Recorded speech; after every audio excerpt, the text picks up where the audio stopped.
একটু আগে আপনি যেটা বললেন যে আমাদের কর্মসূচি অব্যাহত থাকবে, সেই নেক্সট কর্মসূচির ঘোষণাটা দেওয়ার জন্যই আমি এখানে আমরা রাত্রে ঘুমাতে পারি না, আমরা জানলার কাছে গিয়ে দাঁড়িয়ে থাকি, নিচে তাকাই যে কোন সময় দাঁড়িয়ে এসে আমাদের বাচ্চাদেরকে নিয়ে যাবে। এটাই কি বাংলাদেশ আমরা চাই? আমরা সবাই যেভাবে দাবি করছে, আমিও দাবি করছি তাৎক্ষণিক ভাবে যত বাচ্চাদেরকে জেলে ভরা হয়েছে, খুন করা হয়েছে, রাজ্যের অন্ধকারে সবাইকে ছেড়ে দিতে হবে।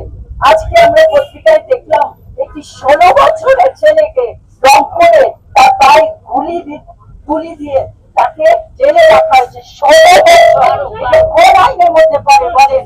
যে একটা শিশু তাকে জেলে রাখা হয়েছে কেন? ছেলে কি আবু সাইদকে মেরে ফেলেছে?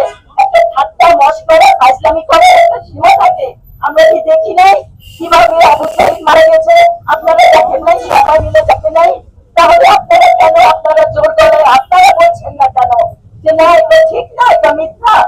একটা 16 বছরের বাচ্চা এই আবু সাইদকে মারে নাই, ওকে জেলে রাখা হয়েছে। এমন ভাবে যাদেরকে জেলে রাখা হয়েছে, যাদেরকে গুম করা হয়েছে সারা দেশে, সবাইকে একদম এক্ষুনি ছেড়ে দিতে হবে। এটাই আমাদের এই আজকের এই জনসভা থেকে আজকে এটাই আমাদের দাবি। তারা বলেছে যে আপনারা দিবেন না, কেমনে না দেন আমরা দেখবো বলে তারা জোরপূর্বক 3টা রুগীকে আমাদের কাছে একটু কি করে কথা না হাসপাতালের রুগীদেরকে কি করে ছিটিয়ে নিয়ে আসতো এবং এনে এখানে কি ভালো লেগেছে, তাই না? তাদের সুরক্ষার জন্য তাদের বাবা মা, তাদের ভাই বোন আমি রোশাদ ফরিদি, ঢাকা বিশ্ববিদ্যালয়ের অর্থনীতি বিভাগের আপনি যেটা বললেন যে আমাদের কর্মসূচি অব্যাহত থাকবে, সেই নেক্সট কর্মসূচির ঘোষণাটা দেওয়ার জন্যই আমি এখানে এসেছি।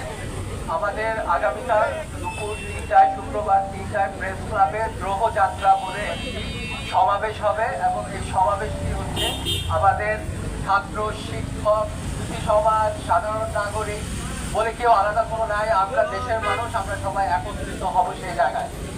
আমরা একটা বৃহত্তর সমাবেশে ছোট ছোট জায়গা থেকে এক হয়ে একটা বড় শক্তিতে পরিণত হব এবং এই যেটা বলা হচ্ছে যে আমাদের এতগুলো হত্যার আমরা বিচার আর চাই না, আমরা এই হত্যাকারী বিচার চাই।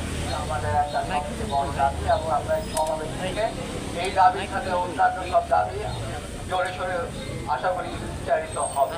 এটাই ছিল আমার বলার।